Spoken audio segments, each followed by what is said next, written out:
બનાવેલા માણસને રાખ્યો। दूसरा भाग मत्ती 18 और 20। मत्ती 18 और 20।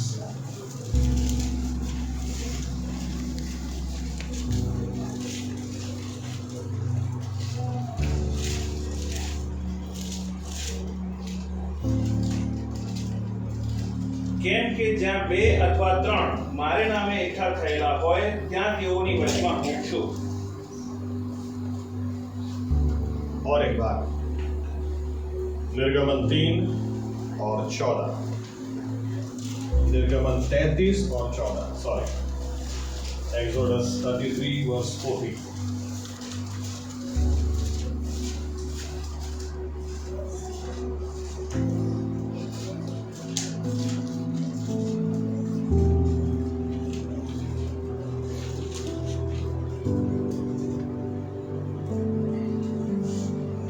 અને તેણે કહ્યું કે મારી સમક્ષતા તારી સાથે આવશે ને હું તને વિસામો આપીશ। आइए दुआ करें।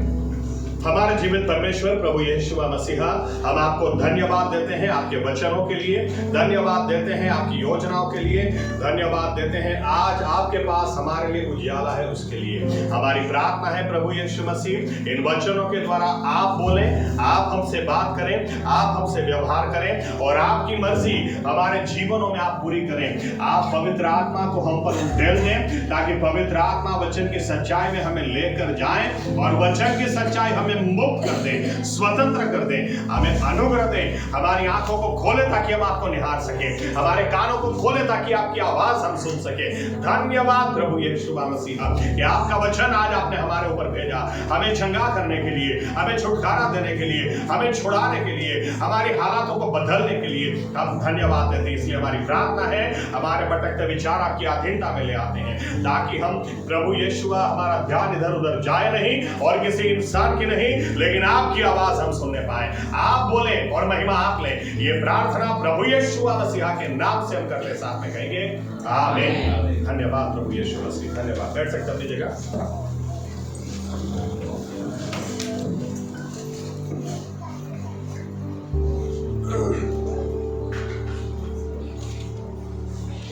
बाइबल में काफी ऐसे शब्द हैं या तो कुछ ऐसे शब्द हैं जिनका अनुवाद किसी भी भाषा में नहीं हुआ।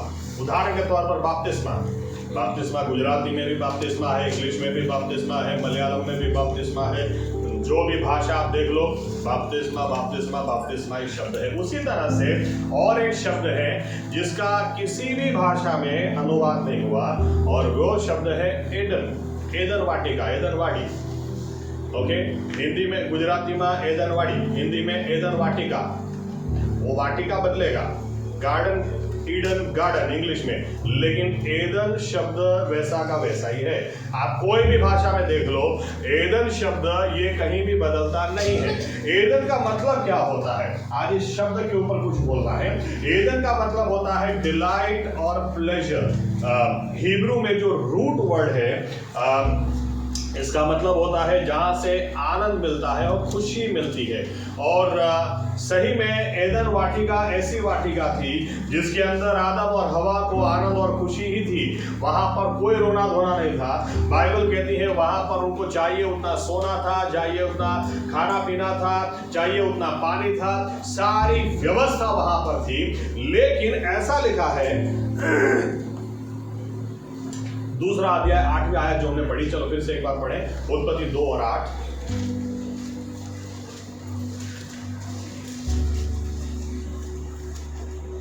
અને યહોવા દેવે પૂર્વ તરફ એદનમાં એક વાડી બનાવી અને તેમાં પોતાના બનાવેલા માણસને રાખ્યો। ओके, इंसान को परमेश्वर ने बनाया या आदम को परमेश्वर ने बनाया और आदम को बनाया और फिर क्या लिखा है, उसको एदन वाटिका में सेट किया। यानी एदन वाटिका में नहीं बनाया था, आमीन, बनाया कहीं और ये सब हम लास्ट कॉन्फ्रेंस में देख चुके हैं, स्टडी कॉन्फ्रेंस में ये भी साहब ने बताया था ये सब।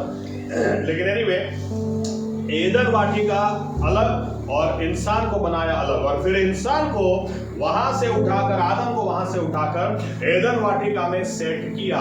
एदन वाटिका क्या दिखाती है? क्योंकि एदन वाटिका में सेट करने के बाद लिखा है, एदन वाटिका में सेट करने के बाद परमेश्वर ने, ओके, इस तरह से देखते हैं, एदन वाटिका क्या था? एक वातावरण था, आमीन। उसके अंदर परमेश्वर ने इसको रखा, और एडन का मतलब हिब्रू रूट वर्ड में चले जाओ तो इसका मतलब होता है पोर्टल। पोर्टल आज इस तरह से समझते हैं, एक द्वार खुल जाए इधर से उधर, आमीन। अब इधर खड़ा है, इधर से उधर निकलेगा तो पर्वत के ऊपर, पोर्टल। बाइबल हमको बताती है एदन वाटिका क्या थी, इसलिए बाइबल क्या बताती है, पूरी दुनिया में परमेश्वर की उपस्थिति कहीं भी नहीं आती थी, एदन वाटिका में आती थी आदम और हवा को मिलने के लिए, आमीन। यानी एदन क्या था? ये पोर्टल था, ये परमेश्वर और इंसान की मुलाकात करने का, परमेश्वर और इंसान को मिलने की ये जगह थी, आमीन। दूसरी तरह से देखने जाए तो ये वो वातावरण था कि जहां पर परमेश्वर ने इंसान को अपनी उपस्थिति में रखा था, क्योंकि परमेश्वर की उपस्थिति एदन वाटिका में आती थी। यानी परमेश्वर ने सबसे पहली चीज इंसान के लिए क्या रखी? या मछली को परमेश्वर ने बनाया और पानी में उसको डाला। यानी पानी में डालने का क्या मतलब है? पानी में डालने का मतलब है पानी उसका कुदरती वातावरण है। मछली को पानी से बाहर निकाल दो, ये मर जाएगी, आमीन। उसको मारना नहीं पड़ेगा, ये मर जाएगी। लकड़े, किसी पेड़ को आप काट कर इसको साइड में फेंक दो तो अब आपको पेड़ को मारना नहीं पड़ेगा, जमीन उसका कुदरती वातावरण है। अगर आपने पेड़ को काट दिया और अलग छोड़ दिया, जमीन से उसको अलग कर दिया, तो ये पेड़ ऑटोमेटिक मर जाएगा, आमीन। और इसीलिए परमेश्वर ने क्या कहा था आदम हवा से कि ये फल को मत खाना, ये फल खाओगे तो मरोगे ही मरोगे। क्यों मरोगे? क्योंकि इंसान को सबसे पहले किस चीज की जरूरत थी? परमेश्वर की उपस्थिति की जरूरत थी। परमेश्वर की उपस्थिति सिर्फ एदन वाटिका में थी, और इसीलिए बिना परमेश्वर की उपस्थिति के तुम नहीं जी सकोगे। सबसे पहली चीज परमेश्वर ने जो इंसान को समझ दी वो ये दी कि बिना मेरी उपस्थिति तुम जी नहीं सकते। अगर मेरी उपस्थिति से दूर गए, यानी पाप अगर करोगे तो पाप मुझे तुमसे दूर ले जाएगा, तुम्हें मुझसे दूर ले जाएगा, और जब दूर ले जाएगा, पानी में से मछली निकाल दो, वो थोड़ी देर जिएगी, बाकी मरेगी ही मरेगी। पेड़ को तुम काट दो, वो थोड़ी देर जिएगा, बाकी मरेगा ही मरेगा। उसी तरह से अगर इंसान को परमेश्वर से जुदा कर दो तो वो मरेगा ही मरेगा, आमीन। इसीलिए सबसे पहली चीज एदन वाटिका से हमको ये समझने को मिलती है कि सारी आशीषें परमेश्वर की उपस्थिति में है, चंगाई उसकी उपस्थिति में है, भरपूरी उसकी उपस्थिति में है, चिन्ह चमत्कार उसकी उपस्थिति में है। अगर उसकी उपस्थिति से दूर चले गए तो फिर कुछ नहीं बचा, आमीन, आमीन। इसलिए बाइबल में एक वाक्य हम पढ़ते हैं जिसकी बहुत अच्छी तरह से नोट ली गई है कि काइन के बारे में। देखो काइन के बारे में क्या लिखा है, 4 और 16 पढ़े, उत्पत्ति 4 और 16, उत्पत्ति।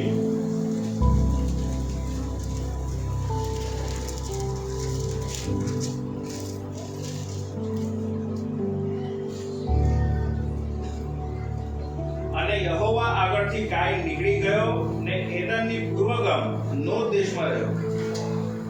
बहुत ट्रेजिक बात लिखी गई है, परमेश्वर की उपस्थिति से वो दूर चला गया, आमीन। यहोवा की उपस्थिति से दूर चला गया, क्योंकि परमेश्वर की उपस्थिति बहुत जरूरी थी। इंसान को ये समझना जरूरी है, और विश्वासियों को खास, कि हम बिना रुपया पैसा भी जी सकते हैं, बिना शोहरत भी जी सकते हैं, लेकिन परमेश्वर की उपस्थिति के बिना नहीं जी सकते। क्योंकि इंसान की बनावटी है, उसको अगर जीना है है, उसको खिलना है, उसको जीवन में सफल होना, उसके लिए कुदरती वातावरण परमेश्वर की उपस्थिति है। आमीन आमीन। कई बार लोग पूछते हैं, इस एक विषय को छोड़ दिया जाता है, मैं दिखाता हूं आपको, लेकिन कई बार लोग पूछते हैं नूह के जहाज के अंदर इतने सारे जानवरों को परमेश्वर ने कैसे संभाला होगा, परमेश्वर ने कैसे इतने समय तक इनको अंदर संभाला, बाहर ये सब कुछ था, अंदर कैसे संभाला, क्या किया। अरे यहाँ पर भी विषय नहीं बदलता है। आप पढ़े उत्पत्ति 7:1, देखो क्या लिखा है। उत्पत्ति 7:1,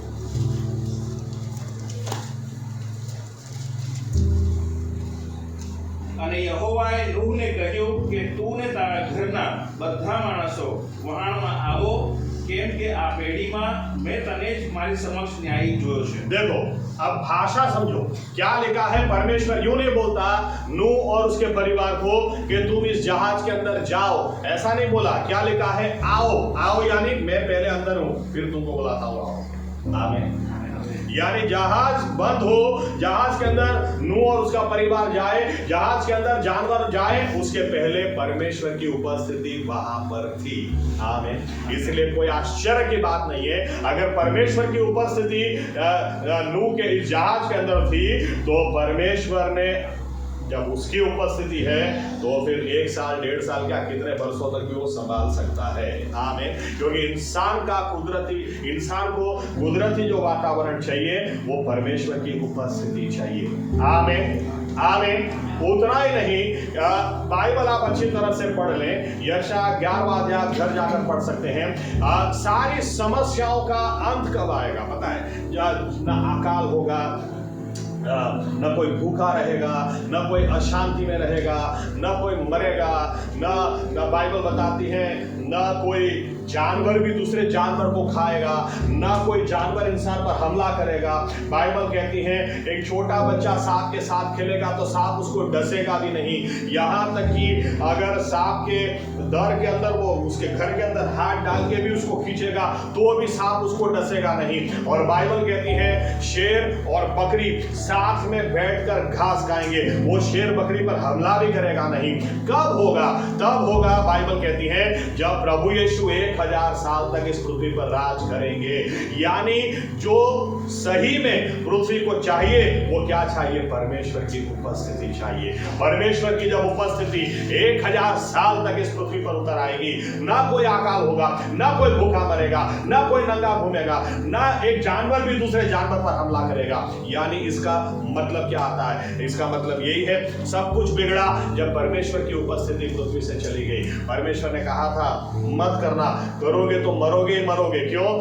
यहाँ तक कि बाइबल कहती है वे कपड़े भी नहीं पहनते थे, लेकिन उनको एक दूसरे का नंगापन भी नहीं दिखता था क्योंकि परमेश्वर की महिमा से घिरे थे। लेकिन जब परमेश्वर ने की महिमा ने उनको छोड़ा, परमेश्वर की उपस्थिति ने उनको छोड़ा, तो बाइबल कहती है एक पेड़ के पीछे जाकर छिप गए। तब तक आदम भी कैसा था? परमेश्वर की उपस्थिति से जो घिरा था, क्या दिमाग उसका चलता था? बाइबल कहती है परमेश्वर ने कहा जानवरों को नाम दे। बाइबल कहती है जानवरों की चाल देखकर गधा, ऊंट। लेकिन बाइबल कहती है पाप करने के बाद गड़बड़ी कहां हो गई? परमेश्वर की उपस्थिति चली गई। परमेश्वर की उपस्थिति चली गई तो अब पत्ते से ये आदमी अपना नंगापन ढकने की कोशिश कर रहा है। बकरी आके खा जाएगी। आमीन। अरे आमीन बोलो सही में, बकरी पत्ते खाती है अगर आपको नहीं पता। हाँ, तुम अपना, अरे बकरी नहीं आएगी तो भी सूखा ही खरी पड़ जाए।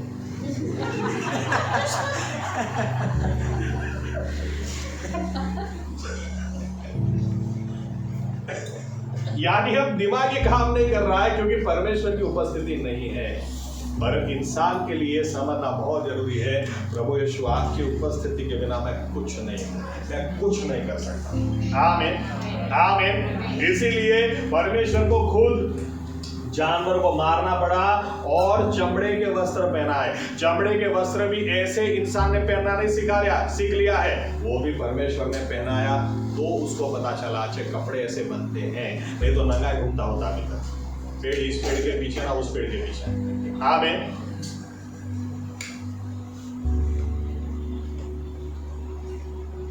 सही में आप सोचें, कपड़े भी पहनना, कैसे पहनना बिना परमेश्वर के इंसान को ये भी नहीं आता, वो कुछ नहीं कर सकता। परमेश्वर की उपस्थिति के बिना इंसान कुछ नहीं कर सकता है, क्योंकि परमेश्वर की उपस्थिति वो इंसान के लिए कुदरती वातावरण है। आमीन, आमीन। ये बात मूसा भी बहुत अच्छी तरह से समझता था, इसलिए बाइबल क्या कहती है, मूसा, आप इजराइल में देखें, आप बाइबल कहती है कि मिस्र से जब परमेश्वर इनको निकाल कर ले आया, परमेश्वर ने 40 साल तक खाना जरूर खिलाया, लेकिन खाना ऐसे ही नहीं आता है। बाइबल कहती है क्योंकि परमेश्वर की उपस्थिति इनके साथ में थी। बाइबल कहती है दिन को मेघ स्तंभ, रात को अग्नि स्तंभ, न ठंडी इनको मारती थी न गर्मी इनको मार सकती थी, क्योंकि परमेश्वर की उपस्थिति इनके साथ में थी। इस वक्त रास्ते में 40 साल तक इन्होंने न बोया है न काटा है, इसके बावजूद परमेश्वर ने खाना खिलाया, क्योंकि परमेश्वर उनके साथ था, परमेश्वर की उपस्थिति उनके साथ थी। आप कल्पना करें, रेगिस्तान में आप चल रहे हैं, आप उस रास्ते चल रहे हैं जहां खाना मिल ही नहीं सकता है, जहां कोई फल, कोई पेड़ पौधे उग ही नहीं सकते हैं, लेकिन परमेश्वर ने ऐसे रास्ते पर भी खाना खिलाया। क्यों? क्योंकि उसकी उपस्थिति इनके साथ में थी। आमीन। आप उस रास्ते चल रहे हैं जहां पानी आपको मिलेगा नहीं, लेकिन पानी नहीं होने के बावजूद भी बाइबल कहती है लोग कभी प्यास से मर नहीं गए, क्योंकि परमेश्वर ने वहां भी पानी दिया है, जानवरों को भी पानी पिलाया है। आमीन, आमीन। परमेश्वर की उपस्थिति, इसीलिए मूसा को जब परमेश्वर ने यूं कहा निर्गमन 33वें अध्याय में कि देख मैं तेरे लोगों से नाराज हूं और मैं अपने 2 दूतों को भेजूंगा, मेरे दूत तेरी अगुवाई करेंगे, तो मूसा को ये बात पसंद नहीं आई। मूसा ने परमेश्वर से कहा कि नहीं नहीं नहीं, इतने सारे लोग हैं, तूने, चलो पढ़ते हैं, हमने सिर्फ 14 पढ़ी है, 12-13 पढ़ो। 12 उत्पत्ति 33, सॉरी निर्गमन 33, 12-13।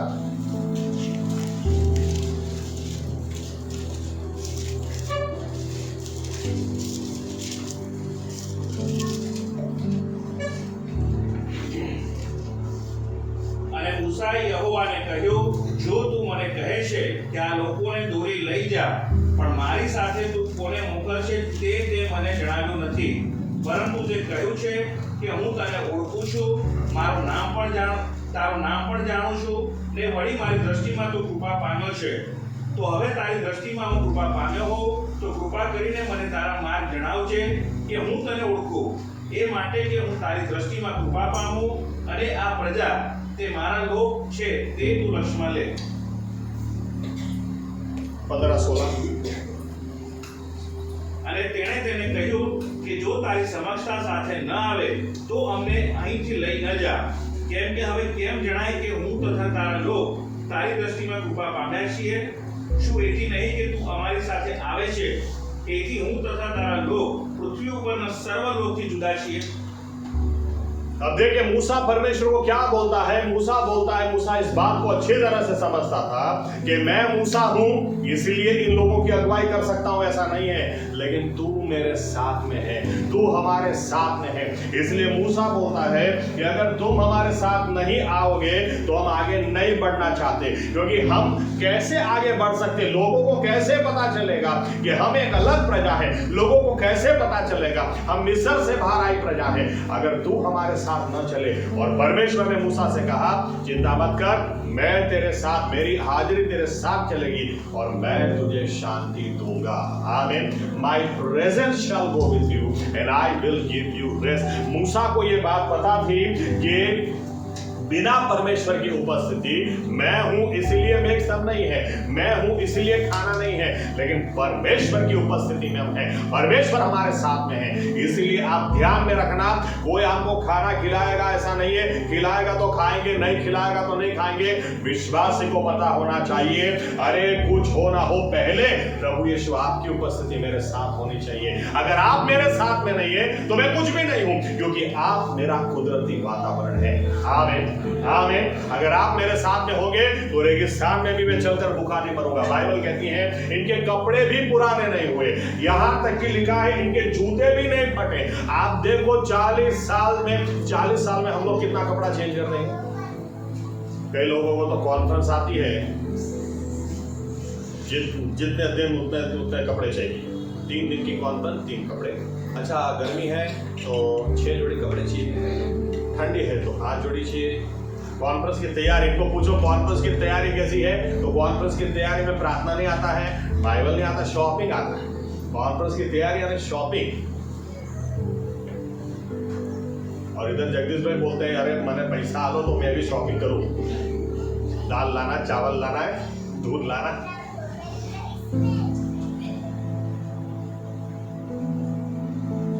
विश्वासी की तैयारी होनी चाहिए। प्रभु यीशु आप मुझसे दूर नहीं, बस मैं आपकी उपस्थिति में, आपकी उपस्थिति में ही मेरा जीवन है, आपकी उपस्थिति में ही मेरी आशीष है। आमीन आमीन। ये बात विश्वासी को पता होनी चाहिए।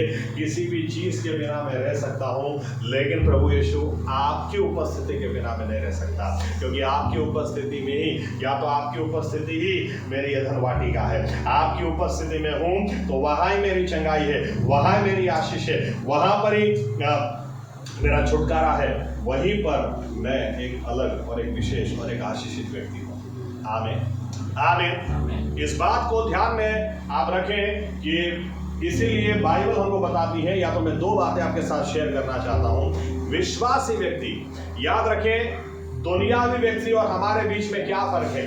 दुनियावी व्यक्ति के पास, अगर हम यूं कहें हमारे पास अच्छा पैसा है तो दुनियावी व्यक्ति के पास भी है। अगर हमारे पास अच्छी गाड़ी है तो उसके पास और भी अच्छी होगी। हमारे पास बंगला है तो उसके पास 10 गुना बड़ा बंगला होगा।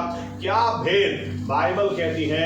मूसा ने फारू से कहा आज हमारा परमेश्वर हमको इधर से छुड़ा के ले जाएगा और हमारा परमेश्वर तुम्हारे और हमारे बीच में भेद करेगा और एक कुत्ता भी हम पर नहीं भौंकेगा। यानी हमारी खासियत क्या होनी चाहिए, हमारे साथ परमेश्वर की उपस्थिति होनी चाहिए। आमीन आमीन। परमेश्वर के ऊपर, क्योंकि हम ही वो लोग हैं जो इस बात को अच्छी तरह से समझते हैं कि हम खाने पीने के बिना या किसी और बात के बिना भी हम रह सकते हैं, लेकिन प्रभु यीशु आपकी उपस्थिति के बिना हम नहीं रह सकते।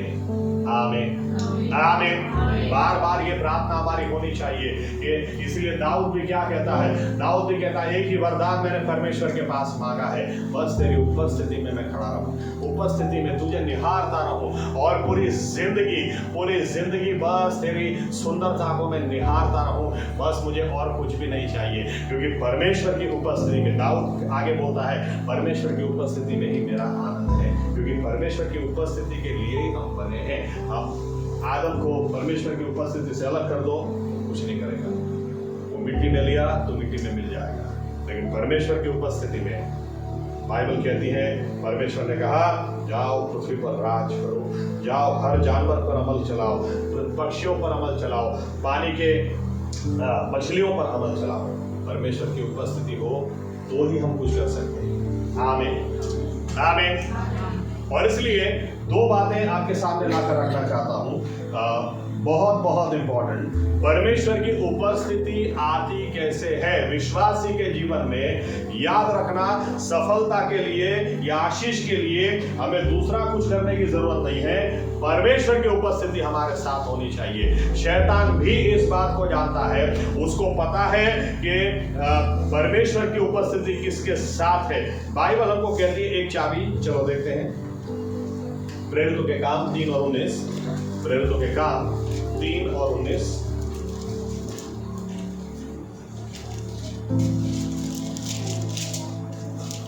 માટે તમે પસ્તાવો કરો ને ફરો, જેથી તમારા પાપ ભૂસી નાખવામાં આવે અને એમ પ્રભુની હજૂરમાંથી તાજગીના સમયો આવે। ओके, सबसे पहली बात, विश्वासी के जीवन में या विश्वासी के जीवन में परमेश्वर की उपस्थिति किस तरह से उतरती है। सबसे पहली चाबी बाइबल को क्या देती है, पश्चाताप करो। आमीन। विश्वासी व्यक्ति पश्चाताप करना चाहिए, विश्वासी व्यक्ति नम्र होना चाहिए, विश्वासी व्यक्ति परमेश्वर के आगे कबूल करता होना चाहिए कि प्रभु यीशु मेरे गुनाह आप मुझे माफ करो, मेरे पापों की मुझे क्षमा करो। क्योंकि विश्वासी व्यक्ति वो इतने दाग, बाइबल कहती है वचन के द्वारा वो हमारे दाग और झुर्रियों को मिटाता है। इसका मतलब क्या है, दाग और झुर्रियां हैं। विश्वासी व्यक्ति को ऐसे व्यवहार करने की जरूरत नहीं है कि मेरा तो कुछ कभी किसी का बिगाड़ा नहीं, मैं तो कभी कुछ किया ही नहीं। अरे विश्वासी व्यक्ति में दाग और झुर्रियां हैं। बाइबल कहती है ताजगी का समय कब आएगा, ताजगी का समय तब आएगा जब परमेश्वर की उपस्थिति उतर आएगी, और जब परमेश्वर की उपस्थिति उतर आएगी, वो तभी आएगी जब विश्वासी व्यक्ति पश्चाताप करेगा। आमीन आमीन। चर्च के अंदर कुछ लोग, मतलब मुझे तो कई बार समझ में नहीं आता है चर्च के अंदर कितना आनंद होना चाहिए। अभी मैं और जेपी साहब बात कर रहे थे कि जब मैं चर्च में जाना मैंने शुरू किया, मैं सबसे आखिरी में खड़ा रहता था, और जब चर्च मैं किसी को देखता भी नहीं था, कभी किसी से उधर उधर चालू चर्च में बात भी मैंने नहीं की है, लेकिन जब मैं कोने में खड़ा रहता था, मुझे परमेश्वर की उपस्थिति में बार बार कि प्रभु यीशु आपको मिलने के लिए आए। जब गीत भी मैं गाता था, मेरी आंखों से आंसू बहने लगते थे। आज लोगों की आंखों से आंसू भी नहीं बहते हैं। इनको नाचना का जितना बोलो नाच सकते हैं, लेकिन इनको आंखों में से आंसू नहीं बहते। आंखों में इनको यहाँ तक कि कोई जिए मरे विश्वासी को आज फर्क नहीं पड़ रहा है, क्योंकि आज हृदय कहीं ना कहीं पत्थर का हो गया। जबकि विश्वासी व्यक्ति कैसा होना चाहिए? ये भी साहब ने एक उदाहरण दिया था कि अमेरिका में एक चर्च में खंबात के अंदर एक व्यक्ति को मिले, नगीन पटेल था शायद उनका नाम। बहुत जबरदस्त गवाही, इतनी जबरदस्त गवाही, किस तरह से वो अमेरिका गए और वहां पर उन्होंने सुसमाचार सुना। जब जेपी साहब अमेरिका गए तो वे 2007 में शायद वो नगीन पटेल उनको अपने चर्च में ले गए, और चर्च में ले जाने से पहले पास्टर से बात करवाई, और पास्टर ने उनसे कहा कि हमारे चर्च में संदेश आज आपको देना है। तो जेपी साहब ने बोला ठीक है। जेपी साहब मुझे बता रहे थे कि जब मैं उस चर्च में मैंने कदम रखा, शायद 1700 लोग होंगे। पास्टर से पूछा मैंने कितने लोग होंगे आपके चर्च में, बोलते 1700 के आसपास। लेकिन जेबी साहब ने बोला जब मैंने कदम अंदर रखा, मैं 1 सेकंड के लिए रुक गया, क्योंकि देखा टाइम से पहले पूरा चर्च पैक है, पूरा चर्च पैक, और हर एक व्यक्ति घुटनों पे जाकर आंसू के साथ रो रहा था, आंसू के साथ प्रार्थना कर रहा था, विनती कर रहा था, प्रभु आज मुझसे बात करना, आज तेरी आत्मा मुझ पर उतरना, आज अपने सेवक के द्वारा तू मेरे साथ व्यवहार करना। मैं खाली हाथ आया हूं प्रभु, खाली हाथ नहीं जाना चाहता। आज विश्वासी के चेहरे पर क्यों तेज नहीं दिखाई देता? क्यों विश्वासी के चेहरे के ऊपर उतना आनंद, खुशी, उमंग नहीं दिखाई देती? क्योंकि हम लोग नम्र नहीं होते। बाइबल कहती है परमेश्वर की उपस्थिति उतर आएगी, ताजगी का समय उतर आएगा अगर विश्वासी पश्चाताप करेगा। आमीन। सीधा लिखा हुआ है कि अगर पश्चाताप आप करोगे तो स्वर्ग चुप नहीं बैठेगा, उसकी ओर से ताजगी का समय उतर आएगा। ताजगी का समय यानी परमेश्वर की उपस्थिति उतर आएगी। परमेश्वर की उपस्थिति आप उतर आए, आप कैसे सीधा खड़ा रह सकते हैं? आप नाच क्यों नहीं सकते? आप आनंद क्यों नहीं कर सकते? आप दूसरों को प्रभु यीशु के बारे में बता क्यों नहीं सकते? क्योंकि कहीं ना कहीं हम परमेश्वर के आगे झुके नहीं हैं। हमें इस बात का एहसास होना चाहिए कि हम किसी भी चीज के बिना रह सकते हैं, परमेश्वर की उपस्थिति के बिना नहीं। आमीन। इसलिए उसके आगे झुक जाएं, उसके आगे नम्र हो जाएं। ये विषय को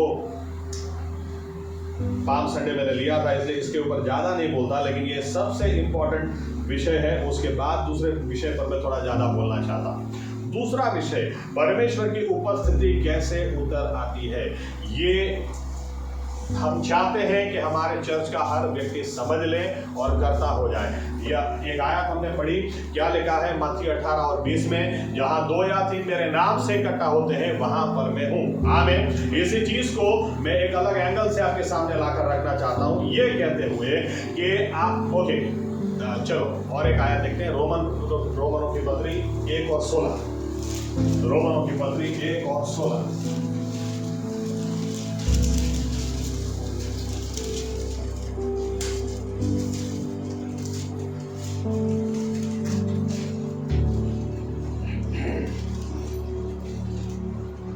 કેમ કે સુવાર્તા વિશે મને શરમ લાગતી નથી, કારણ કે દરેક વિશ્વાસ કરનારને તે દેવનું કારણ પમાડવાનું પરાક્રમ છે, પ્રથમ યહૂદીને અને પછી ગ્રીકને। ओके, सुसमाचार में लिखा है परमेश्वर की सामर्थ है।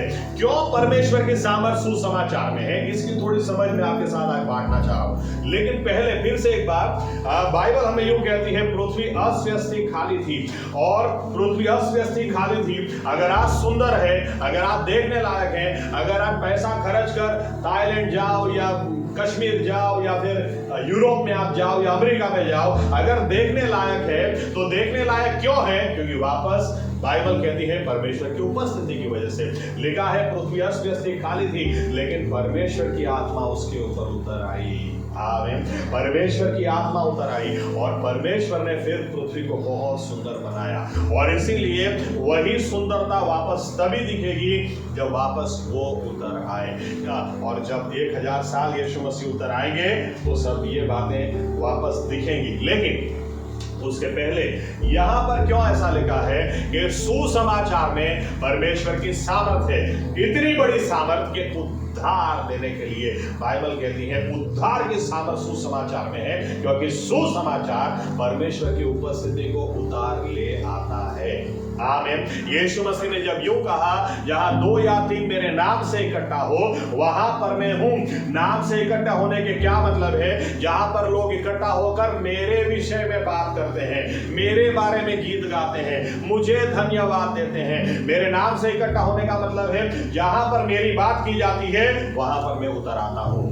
आमीन, आमीन। और इसीलिए सुसमाचार में हम क्या किसको सुसमाचार बोलेंगे? पेलो भागी के और पेली भागी के नाम से वो सुसमाचार नहीं है। आमीन। वो कुसमाचार है। सुसमाचार यानी प्रभु यीशु के बारे में आप बात करो, प्रभु यीशु मसीह के बारे में जब बात करो वो उतर आता है। आज बाइबल कहती है एक समय आएगा जैसे समंदर पानी से भरपूर है, वैसे यहोवा परमेश्वर के ज्ञान से पृथ्वी भरपूर हो जाएगी। कब होगी? लेकिन विश्वासी बोलना शुरू करेंगे तब ना।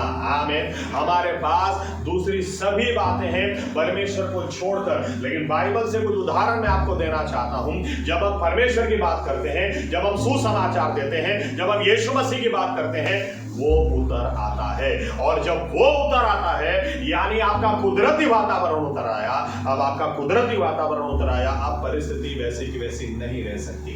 आमीन, आमीन। बहुत अच्छा उदाहरण अय्यूब के जीवन के बारे में।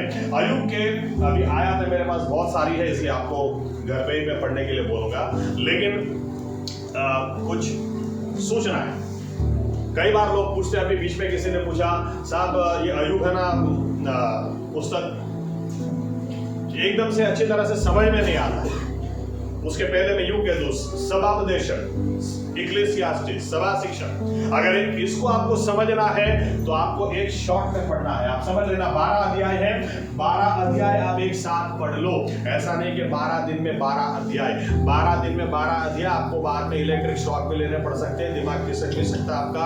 क्यों? क्योंकि आपने एक दिन पढ़ा सब व्यर्था व्यर्था व्यर्था व्यर्था व्यर्था है, दूसरे दिन सब व्यर्था व्यर्था व्यर्था व्यर्था व्यर्था है, तीसरे दिन सब व्यर्थ व्यर्थ व्यर्थ व्यर्थ, चौथे दिन व्यर्थ व्यर्थ, 11वें अध्याय तक सब व्यर्थ ही चलता है, 12वें अध्याय में भी व्यर्थ है। आखिरी 2 आयत में लिखा है इंसान के जीवन का मतलब क्या है? मतलब यह है कि परमेश्वर से डर, परमेश्वर का डर रखे और उसकी आज्ञाओं के मुताबिक चले। आमीन, आमीन। अभी आपने पहले दिन पढ़ा व्यर्थ है व्यर्थ है व्यर्थ है व्यर्थ, दूसरे दिन व्यर्थ है व्यर्थ है व्यर्थ है। आप है ना इसके बाद रोटी भी बनाएंगे तो ये भी व्यर्थ है। जो उत्साह होगा वो भी चला जाएगा।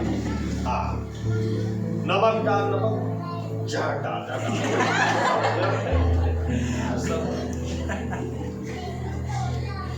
फिर आपका हस्बैंड बोलेगा तेरे साथ शादी की मैंने, वो भी व्यर्थ है, क्या खाना खिलाती है।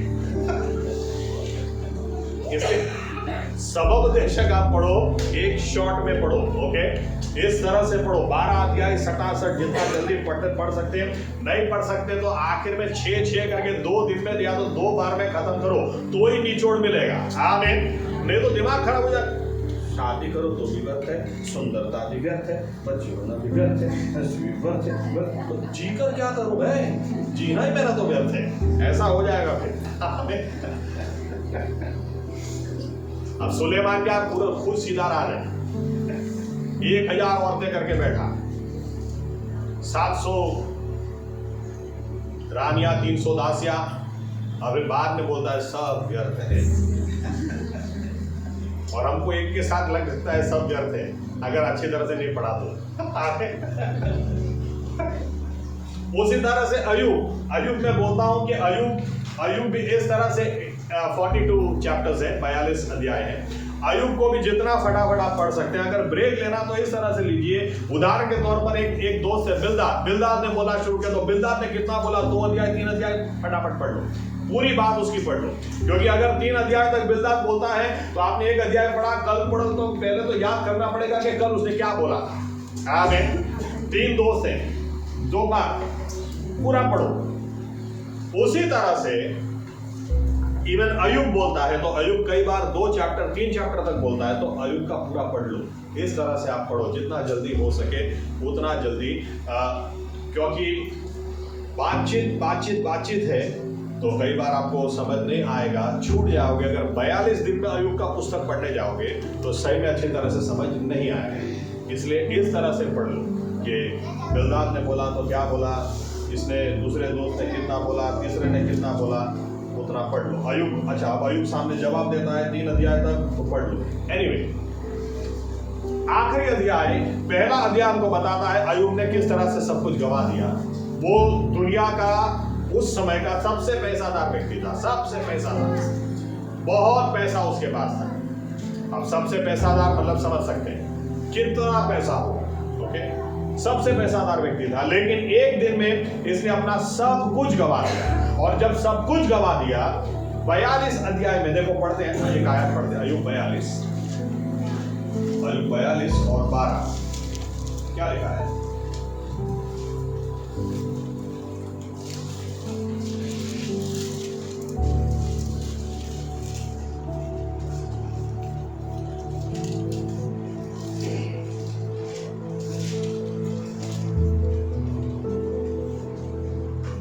યહોવાએ અય્યુબના આગલા સમય કરતા પાછલા સમયને વધારે સમૃદ્ધિવાન કર્યો.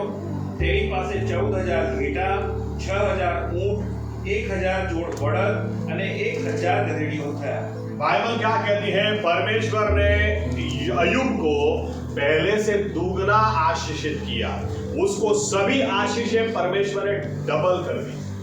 अब पहले अध्याय में सब कुछ वो गवा देता है और 42वें अध्याय में बाइबल कहती है सब कुछ उसको डबल हो गया। तो डबल क्यों हो गया या कैसे हुआ, ये हमको समझना बहुत जरूरी है। क्योंकि अगर आप अय्यूब का पुस्तक पढ़ोगे तो कई जगह आपको लगेगा अय्यूब का भी दिमाग खिसक गया। अय्यूब एक जगह क्या बोलता है, कीड़े के समान हूं मैं, मुझे तो समझ में नहीं आता है मैं पैदा ही क्यों हो गया। अय्यूब भी अपने जीवन से परेशान हो गया था, उसके हालात से परेशान हो गया था। क्योंकि बाइबल कहती है सब पैसा उसने गवा दिया, उसके 7 बच्चे उसने गवा दिए, उतना ही नहीं अपनी सेहत भी उसने गवा दी। बाइबल कहती है वो बीमार हो गया, बड़े बड़े फोल्ले उसको हो गए शरीर के ऊपर, उसको राख लगाकर बैठना पड़ता था, ना सीधा बैठ सकता था ना उठ सकता था। ऊपर से वाइफ आकर उसको बोलती है, अरे तू जी क्यों रहा है भाई, अभी तक जी क्यों रहा है, अरे यहोवा को श्राप दे और मर, जी क्यों रहा है तू। यहां तक कि 3 दोस्त उसके आ गए।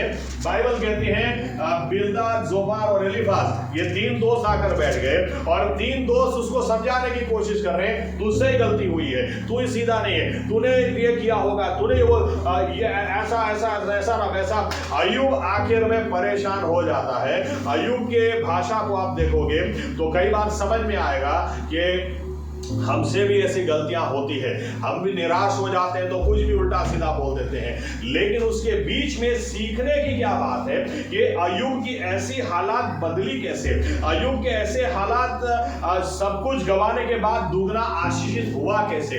बाइबल कहती है ये सिर्फ 3 दोस्त नहीं थे, चौथा एलीहू ये भी इनके साथ में था। लेकिन लिखा हुआ है एलीहू है ना, वो सबसे जवान था, इसलिए ये कुछ बोलता नहीं था। ये क्योंकि ये उम्र का लिहाज रखते हुए कि भाई अय्यूब मुझसे उम्र में काफी बड़ा है, ये 3 लोग मुझसे काफी उम्र में बड़े हैं, तो अभी इन्हीं को बोलने दो। लेकिन फिर 32वें अध्याय में उसका दिमाग जाता है, जब वह फालतू की बातें और फालतू की इधर, इसलिए आप समझना 31वें अध्याय तक काफी चीजें आप फालतू की पढ़ोगे। आमीन। तो अब उसके ऊपर मनन करने बैठोगे तो क्या होगा, दिमाग में भी फालतू विचार आएंगे, इसलिए पूरा निचोड़ लेना है। आमीन आमीन।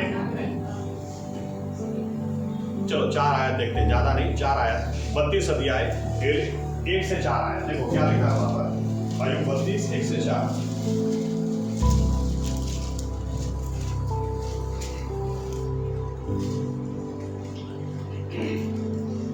હવે આ ત્રણ માણસોએ અયુબને ઉત્તર આપવાનું બંધ કર્યું, કેમ કે તે પોતાની નજરમાં નેક હતો. ત્યારે રામના કુટુંબના બારાકેલ જોગીના દીકરા અલીહુને અયુબ પર ક્રોધ ચડ્યો, કેમ કે તેણે દેવ કરતા પોતાને ન્યાયી ઠરાવ્યો. વળી તેના ત્રણ મિત્રો વિરુદ્ધ પણ તેને ક્રોધ ચડ્યો, કેમ કે તેઓ તેની વાતોનો ઉત્તર આપી શક્યા નહોતા. તો પણ તેઓએ અયુબને દોષપાત્ર ઠરાવ્યો હતો. અલીહુ અયુબ સાથે વાત કરવાની વાટ જોઈ રહ્યો હતો, કેમ કે તેઓ તેના કરતા ઉંમરમાં મોટા હતા.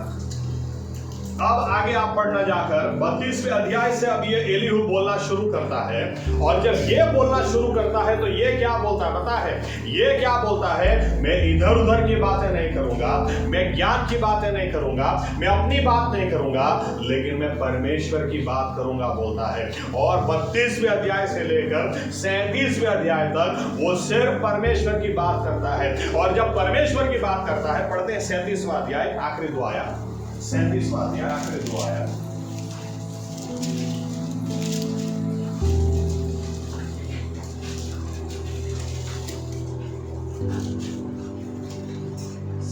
અધ્યાય 23 અને 24 કલમ. સર્વશક્તિમાનનો પાર તો આપણે પામી શકતા નથી, તે મહાપરાક્રમી છે, તે હિસાબને ઊંધો વાળશે નહીં. તેથી માણસો તેનો ડર રાખે છે, પોતાને જ્ઞાની માનનારને તે ગણકારતો નથી. ये परमेश्वर की बात कर रहा है. आप देखो 38 और 1.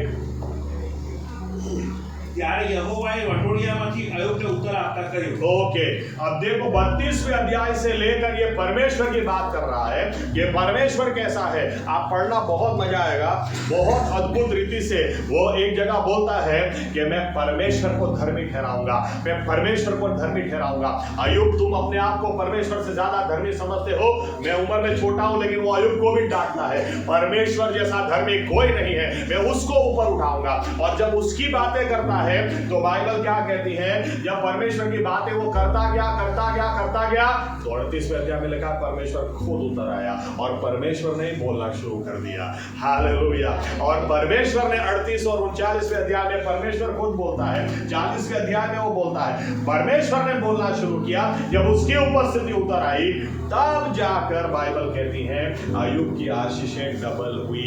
क्योंकि हालात कैसे भी क्यों ना हो, हमारा कुदरती वातावरण परमेश्वर की उपस्थिति है. आमीन. हम चर्च सर्विस में भी क्यों आते हैं? कि परमेश्वर की उपस्थिति. गीत क्यों गाते हैं? प्रार्थना क्यों करते हैं? धन्यवाद क्यों देते हैं? कि परमेश्वर की उपस्थिति उतर आए. यीशु मसीह का लहू क्यों लेते हैं? क्योंकि परमेश्वर की उपस्थिति उतर आए. पश्चाताप क्यों करते हैं? प्रभु यीशु की उपस्थिति उतर आए, क्योंकि उसकी उपस्थिति में हमारे हालात बदल जाते हैं. उसकी उपस्थिति में पृथ्वी अस्त व्यस्त वो सुंदर और देखने लायक हो जाती है. आमीन, आमीन. लेकिन मेरा जो सेकंड पॉइंट था, क्यों सुसमाचार किसको बोलेंगे? परमेश्वर के बारे में बात करो. ये बात मत करो तुम्हारी समस्या कितनी बड़ी है. ये बात मत करो कि इसने ऐसा किया उसने ऐसा किया. अरे प्रभु यीशु मसीह की बात करो. प्रभु यीशु की बात करोगे ना, प्रभु यीशु उतर आएगा. आमीन. प्रभु यीशु उतर आएंगे. बाइबल इसलिए कहती है अयुब के ऐसे हालात एक समय देखकर हमको लगेगा अब इसके पास पैसा वापस नहीं आ सकता है, अब कहां बच्चे इसको होंगे, अब कहां इसको संपत्ति वापस मिलेगी. लेकिन बाइबल कहती है कि परमेश्वर की उपस्थिति उतर आने के बाद अयुब को सारी आशीषें दुगनी हो गई. आमीन. बिल्दाद के पास दूसरी बातें थी, एलीफाज के पास दूसरी बातें थी, जोफार के पास दूसरी बातें थी, यहां तक कि अयुब भी भटक गया साइड में. लेकिन एलीहू ने परमेश्वर के बारे में बोलना चालू रखा. आप है ना संगति भी करो तो ऐसी जगह करो जहां पर सामने वाला व्यक्ति आपके साथ प्रभु यीशु के बारे में बात करे. बाइबल कहती है हमको इब्रानी 10वें अध्याय में 23, 24 और 25 में लिखा. 25 तो बहुत फेमस आया थे. वहां पर क्या लिखा है कि जब जब मसीह का आना करीब आपको दिखे तब तब इकट्ठा होना बंद मत करो. आमीन. लेकिन फिर 23-24 में क्या लिखा है? अपने विश्वास को कबूल करना कभी भी बंद मत करना. कबूल करो, एक दूसरे को कहो प्रभु यीशु जिंदा है, प्रभु यीशु जल्दी वापस आ रहा है. जब उसके बारे में बात करोगे वो उतर आएगा. आमीन. और जब वो उतर आएगा हमें अपना कुदरती वातावरण मिल जाएगा. इसलिए सुसमाचार भी जब हम देते हैं या देना चाहिए, सुसमाचार दे रहे हैं तो क्या कर रहे हैं पता है? हम परमेश्वर की उपस्थिति. एलीहू को कहां पता था कि वो परमेश्वर के बारे में बात कर रहा हो, परमेश्वर उतर आएगा. लेकिन बाइबल हमको सिखाती है उसके बारे में बात करो. 2 या 3 व्यक्ति भी अगर इकट्ठा हो और उसके बारे में बात बात करे तो वो उतर आता है। आमीन आमीन। इस विषय को समझो। इसीलिए बाइबल कहती है सुसमाचार में सामर्थ है, क्योंकि सुसमाचार परमेश्वर की उपस्थिति को उतार ले आता है, और जब वो उतर आए तो उद्धार किसी का भी मुमकिन है, वो यहूदी हो या बाइबल कहती है ग्रीक हो। आमीन आमीन। इसीलिए सुसमाचार में सामर्थ है। इस बात को हमको समझना है। दूसरों विश्वासी लोग क्या है, कुसमाचार ही फैलाते, इधर का उधर, इधर का उधर, उधर का इधर, उधर का। अरे नहीं भाई, सुसमाचार दो, सुसमाचार दोगे उसमें सामर्थ है, क्योंकि सुसमाचार परमेश्वर की उपस्थिति को उतार ले आता है। आमीन आमीन आमीन। चर्च बड़ौदा के हर व्यक्ति से यही गुजारिश कि हम अभी अपने जीवनों को थोड़ा सीरियसली ले लें, कि हमें दूसरों को प्रभु यीशु के बारे में बताना है। प्रभु यीशु के बारे में बात करोगे तो वो उतर आएगा। चलो और एक उदाहरण देता हूँ, पढ़ते हैं गिनती गणना 14, 8, 9 और 10।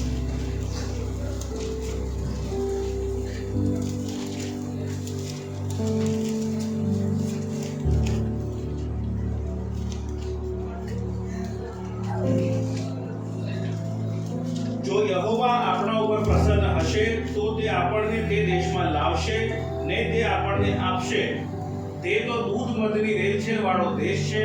ફક્ત યહોવાની વિરુદ્ધ તમે દંગો ન કરો, તેમજ દેશના લોકોથી તમે ન બીહો, કેમ કે તેઓ તો આપણો પક્ષ છે.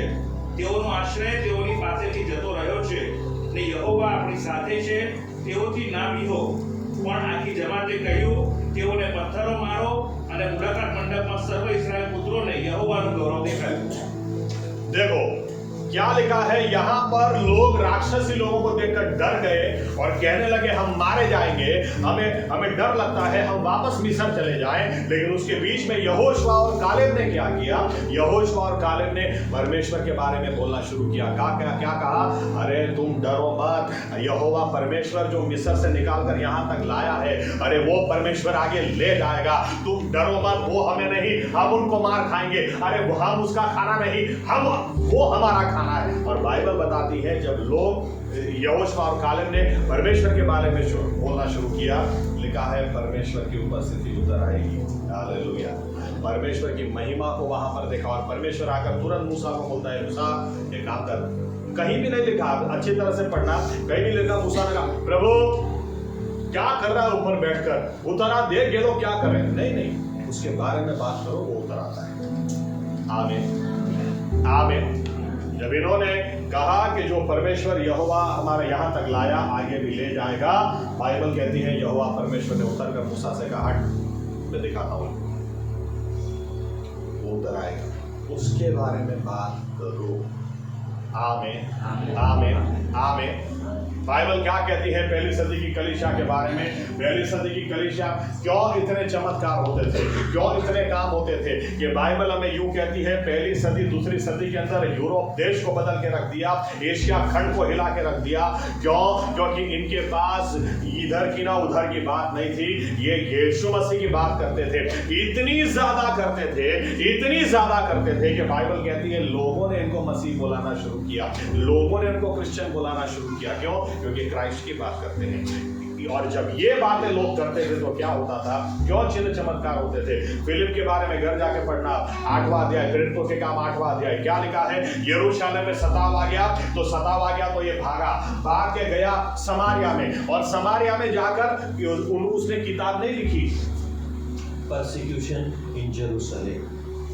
वहां जाकर उसने किताब नहीं लिखी कि यरूशलेम में देखो हमको कितना सताया जा रहा है, हमारे लिए प्रार्थना करना, हमारे प्रेयर रिक्वेस्ट। नहीं, बाइबल बताती है समारिया में जाकर इसने सिर्फ यीशु मसीह को ऊपर उठाना शुरू किया, यीशु मसीह के बारे में बोलना शुरू किया। और बाइबल कहती है यीशु मसीह ने बीमारों को चंगा करना शुरू किया, प्रभु यीशु मसीह ने वहां पर अंधों को रोशनी देना शुरू की। उतना ही नहीं, सिमोन जादूगर के कब्जे में थे ये लोग, जादू टोना से भी परमेश्वर ने लोगों को छुड़ा दिया। कब? जब इसने यीशु मसीह के बारे में बोलना शुरू किया। आमीन आमीन आमीन। जब आप प्रभु यीशु के बारे में बात करोगे वो उतर आएगा। 2 या 3 व्यक्ति मेरे नाम में इकट्ठा हो, जब उसके बारे में गाओगे, उसके बारे में धन्यवाद दोगे, उसके बारे में बात करोगे, वो उतर आएगा। आमीन आमीन। इसलिए सुसमाचार दो, क्योंकि जब हम सुसमाचार देते हैं तो कोई भाषण नहीं देते किसी को, लेकिन सुसमाचार देने का भी तरीका होता है। सुधर अब 50,000 तो सुधर है तो मर जाए, ऐसे सुसमाचार नहीं देते। आमीन आमीन। हो सकेगा तो इसके ऊपर और एक संदेश दे दूंगा, लेकिन मैं कुछ गवाहियां मेरे भी मैं कुछ भूल चुका था, लेकिन शायरी ने मुझे याद दिलाई, तो तब ये वचन परमेश्वर ने मेरे दिल में डाला कुछ समय पहले। हालात कैसे भी क्यों ना हो, यीशु मसीह के बारे में बात करो। जब उसके बारे में करोगे वो उतर आएगा, और जब वो उतर आएगा वो काम करेगा। आमीन आमीन। मैं क्योंकि स्कूल में टीचर था, एक बार मुझे मेरे स्टूडेंट से पता चला, मेरी one of the favourite student थी कि या तो मैं उसका सबसे फेवरेट सर था, जो जिस तरह से आप बोलो। मुझे पता चला कि कैंसर है, उसको लास्ट स्टेज है और डॉक्टर ने मना कर दिया कि वो नहीं बचेगी। तो जैसे ही मुझे पता चला, मैं अहमदाबाद गया और उसके घर पर गया। जब उसके घर पे गया, माँ बाप के साथ मैं बात कर रहा हूँ, और माँ बाप ने मुझे बोला ऐसे हाथ जोड़कर, सर बचा लो लड़की को, हमने सुना है कि आप प्रार्थना करते हैं तो काम होता है। मैंने कहा देखो, मैं प्रार्थना यीशु मसीह से करता हूँ, प्रभु यीशु मसीह कर सकते हैं, मैं नहीं कर सकता। तो फिर मुझे बोलते हैं कि सर याददाश्त भी नहीं है उसकी, वो हमको किसी को पहचानती नहीं, और डॉक्टर ने बोला उसकी रोग प्रतिकारक शक्ति, इम्यूनिटी इतनी खराब हो गई कि अगर एक व्यक्ति अंदर जाकर छींक भी देगा उसके ऊपर तो मर जाएंगे। कुछ है ही नहीं शरीर के अंदर, और पहचानती किसी को नहीं। मैंने कहा, उस वक्त मुझे सर्दी जुकाम, मैं नाक पोंछ रहा था। मैंने कहा प्रभु यीशु आप अनुग्रह दीजिए, क्योंकि यहाँ पर एसी नहीं है। वो लड़की को एसी रूम में रखा, और इस रूम में से मैं उधर जाऊँ तो छींक आ जाए, लेकिन प्रभु यीशु आप कुछ कीजिए। और मैंने उतना ही कहा, देखो मैं इतना जानता हूँ कि प्रभु यीशु कर सकते हैं। प्रभु यीशु के बारे में मैंने बात की, और मेरे साथ एक लड़का था, लेकिन उसको नहीं ले गए, सिर्फ मुझे बोला अंदर जाने के लिए। जब मैं गया तो कपड़े भी थोड़े वैसे वैसे थे, इसलिए मेरे जाने से पहले थोड़े ठीक ठाक उन्होंने किए, और लड़की सोई हुई थी तो उसको बिठाया, और जब फिर मुझे कहा सर अंदर आइए, और जैसे ही मैं गया, मैं सामने देखा और कहा, मुझे पहचानती हो? हाँ, गैब्रियल सर है। पूरा परिवार चिल्लाने लगा, अरे कैसे पहचान लिया? हमको तो किसी को नहीं पहचानती है सर, आपको कैसे पहचान लिया? मैंने कहा प्रभु यीशु मेरे साथ में। मैं उसके बाजू में बैठा, उसके कंधे पर हाथ रखा, उसके सर पे हाथ घुमाया, और उसके लिए मैंने प्रार्थना की। परिवार में इतना खुशी का माहौल, ऐसा कैसे हो सकता है? ये लड़की किसी को जानती नहीं है, इनको कैसे बुलाए? लेकिन आज आप जब यीशु मसीह के बारे में बात करोगे, वो उतर आएगा। आमीन आमीन। मैं जानता नहीं था कि मैं उधर से निकलूंगा, उसके थोड़ी देर बाद या तो कुछ समय के बाद वो लड़की मर जाएगी, लेकिन मैं इस बात को समझ गया कि आखिरी समय पर प्रभु यीशु मुझे ले गए, और प्रभु यीशु के नाम से क्या काम हो सकता है वो दिखाया। जरूर कुछ न कुछ हुआ, तो शायद हमको स्वर्ग में जाएंगे तो पता चलेगा, लेकिन मैं प्रभु यीशु को धन्यवाद देना चाहता हूँ। जब हम उसके बारे में बात करते हैं वो चुप नहीं बैठता। आमीन आमीन। मेरे साथ एक सर थे, मैं एक बार एक सर्टिफिकेट के काम से स्कूल में गया, और जब कुछ टीचर से मैं बात कर रहा था, और वो जब बाहर निकले, उनके सर के ऊपर बाल ही नहीं, तो मैंने एकदम से कहा, ओ साहब तुझे दो। अरे गैब्रियल सर, नहीं कुछ नहीं ऐसे करके चले गए। मुझे पता नहीं, मेरे साथ टीचर खड़े थे, उन्होंने बोला, अरे सर क्या आप इनके साथ मजाक कर रहे हो? क्यों? अरे इनको कैंसर है। मैंने कहा अच्छा, इसलिए सर के बाल उतर गए? बोलते हाँ, और डॉक्टर ने बोला ज़्यादा दिन नहीं है इनके पास। ठीक है, मैं बड़ौदा वापस आ गया, फिर वापस इनके घर पे मैं गया। जब घर पे गया तो मैंने जाकर बाइबल से कुछ बातें की, और फिर गीत गाया, प्रार्थना की, वापस आया।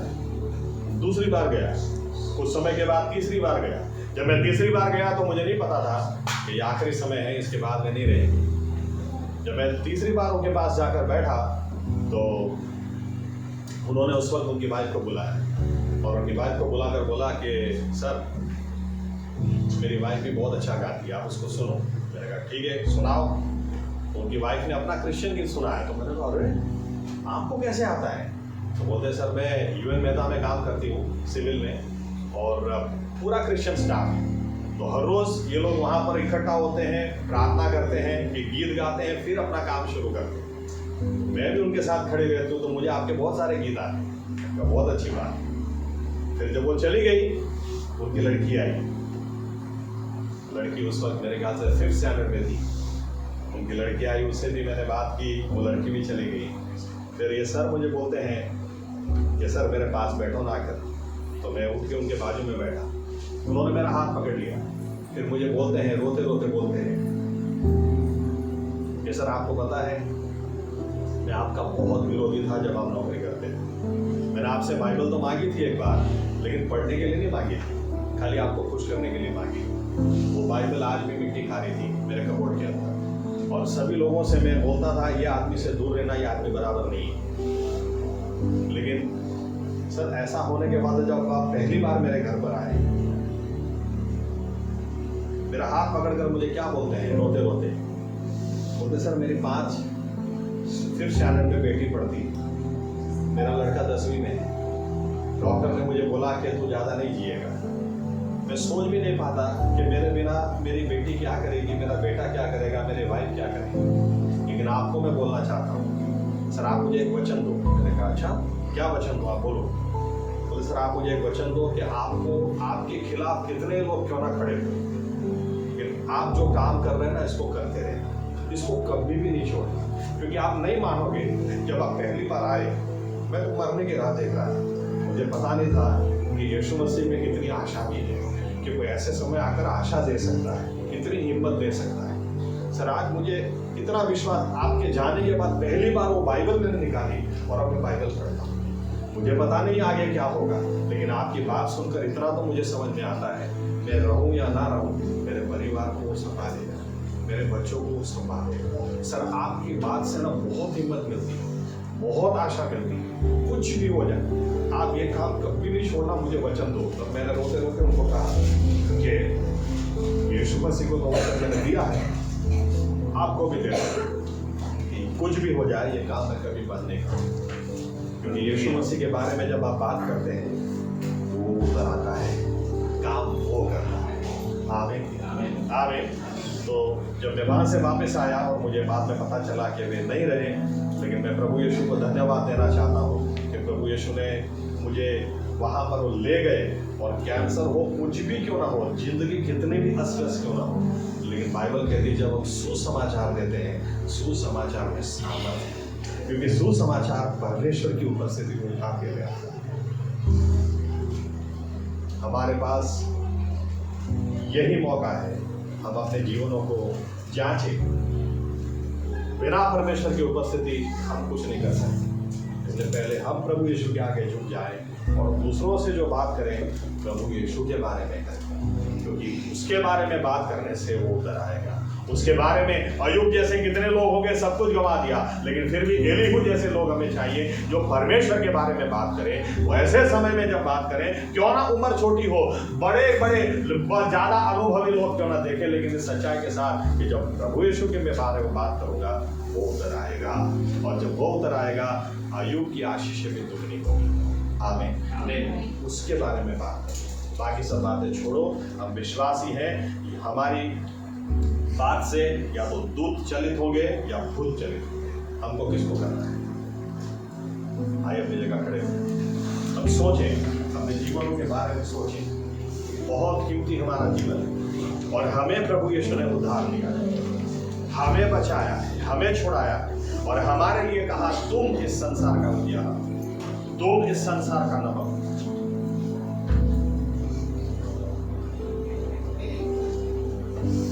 मेरे सामने देखें और एक आखिरी गवाही देता हूँ।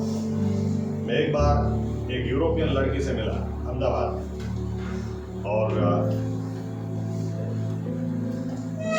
शायद मैंने ऐसी लड़की नहीं देखी कभी, एक लाइन में इतनी गाली, बाप रे बाप।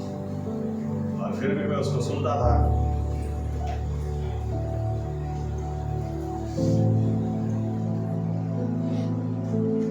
वो बता रही थी कि माफ करना मेरी भाषा ऐसी है, लेकिन क्या करें, मेरा बाप 300 करोड़ का मालिक है, लेकिन उसके गलत निर्णयों की वजह से हम भिखारी हो गए, हम कर्जदार हो गए। खैर, बात एक लंबी थी। वो मुझे यूं बोल रही थी कि मैं परमेश्वर में मानती ही नहीं, ईश्वर है ही नहीं, और फिर ईश्वर को ही गाली। हम लोग मैकडॉनल्ड्स में बैठे थे अहमदाबाद, मेरा स्टूडेंट था, वो लड़की थी, मैं खाना खा रहा था, उसको सुन रहा था।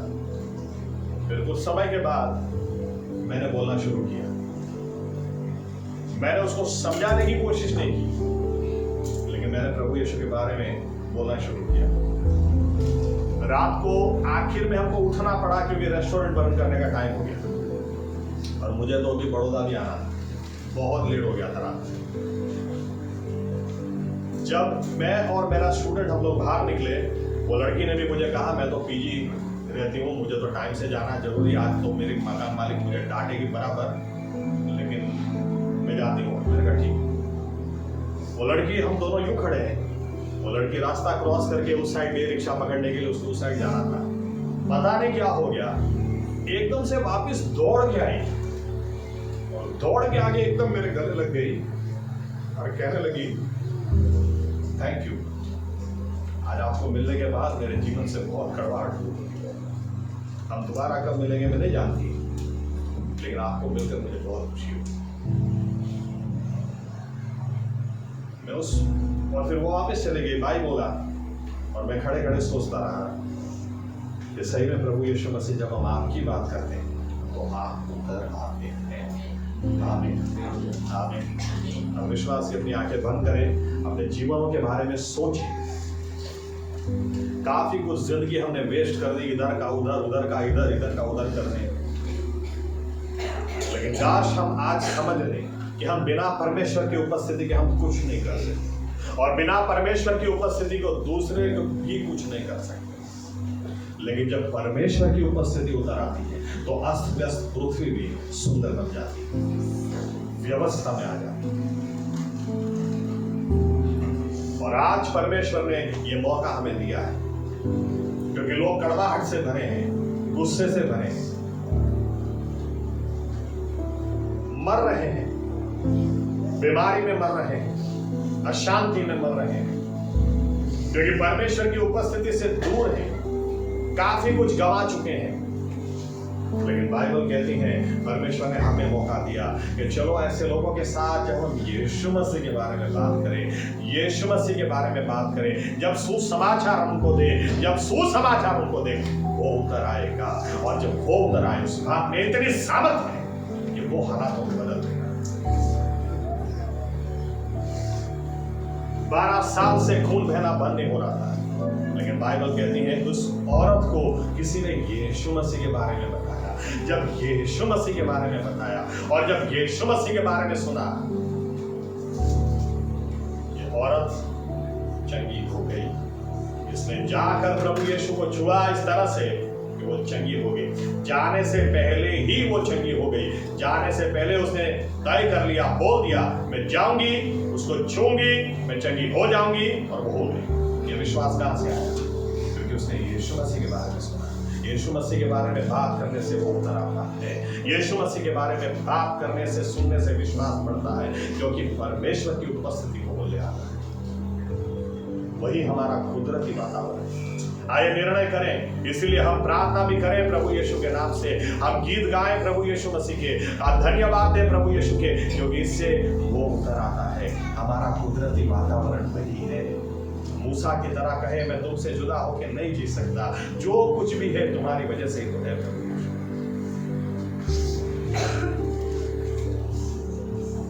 अफसोस काइन को वो परमेश्वर की उपस्थिति से दूर चला गया, लेकिन आज पश्चाताप करें तो उसको उतर आएगा। खुशी के समय उतर आएंगे, आनंद खुशियां उतर आएंगी।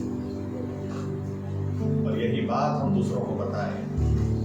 बाइबल कहती है पहली सदी के लोग इनके घर ले लिए गए थे, फिर भी बाइबल कहती है वो यीशु मसीह के बारे में लोगों को बताते थे। मार दिया जाता था, फिर भी यीशु मसीह के बारे में बताते थे। सताया जाता था, फिर भी यीशु मसीह के बारे में बताते थे। भूखे सिरों के आगे डाल दिया जाता था, फिर भी यीशु मसीह के बारे में बताते थे। इसकी वजह से परमेश्वर की उपस्थिति ऐसे उतर आई,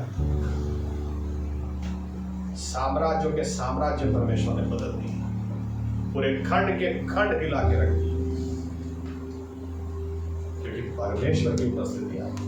प्रभु यीशु मसीह आज हमारे साथ भी ऐसा हो सकता है अगर हम ये निर्णय लें कि हमें आपके बारे में दूसरों को बताना है, हमें आपको ऊपर उठाना है, हमें आपके बारे में प्रभु यीशु मसीह लोगों के सामने ले जाकर आपके बारे में हमें बात करनी है, तो आप उतर आओगे। और जब आप उतर आओगे तो सब कुछ बदलेगा, क्योंकि सुसमाचार में आपके बारे में बात करने में सामर्थ्य है, चंगाई की सामर्थ्य है, छुटकारे की सामर्थ्य है, लिखा है उद्धार की सामर्थ्य है, क्योंकि आपके बारे में बात करने से आप उतर आओगे। फिर यहूदी हो या ग्रीक हो, जब आग फटती है जंगल में तो किसी को नहीं देखती, सब कुछ ले जाती है।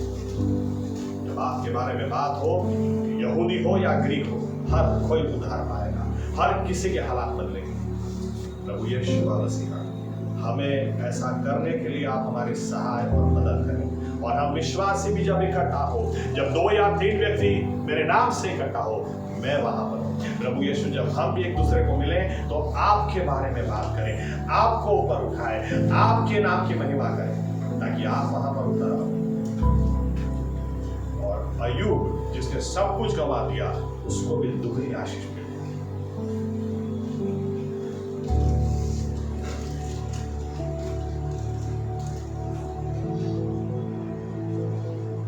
आपके बारे में हम बात करें ताकि हमारी वेदन वाटिका जो आपकी उपस्थिति है उससे हम घिरे रहे। आशीषित जीवन जिए, दूसरों के लिए आशीष का कारण बने, आपके बारे में बात करें। ये हमारे निर्णय को हमारे हृदय में आपके लहू से हम सील करते हैं। धन्यवाद के साथ ये प्रार्थना प्रभु यीशु मसीह के नाम से करते हैं। साथ में कहेंगे आमीन। ओ आकाश माना हमारा बाप, तुम्हारा नाम पवित्र बनाओ, तुम्हारा राज्य आओ, जय आकाश में पृथ्वी पर तुम्हारी इच्छा पूरी हो। दिवसनी हमारी रोटली आज તમે અમને આપો, અને જેમ અમે અમારા ઋણોને માફ કર્યા છે તેમ તમે અમારા ઋણોને માફ કરો, અમને પરીક્ષણમાં ન લાવો પણ બુરાઈથી અમારો છૂટો કરો, કેમ કે રાજ્ય તથા પરાક્રમ તથા મહિમા સર્વકાળ સુધી તમારા છે। આમેન। હવે આપણા તારનાર પ્રભુ યેશુ મસીહાની કૃપા, તેમનો પ્રેમ અને તેમની અજાયબ ઉપસ્થિતિ, અજાયબ હાજરી આપણા દરેકની સાથે હમણાંથી સદા સર્વકાળ સુધી રહે। આમેન। ધન્યવાદ।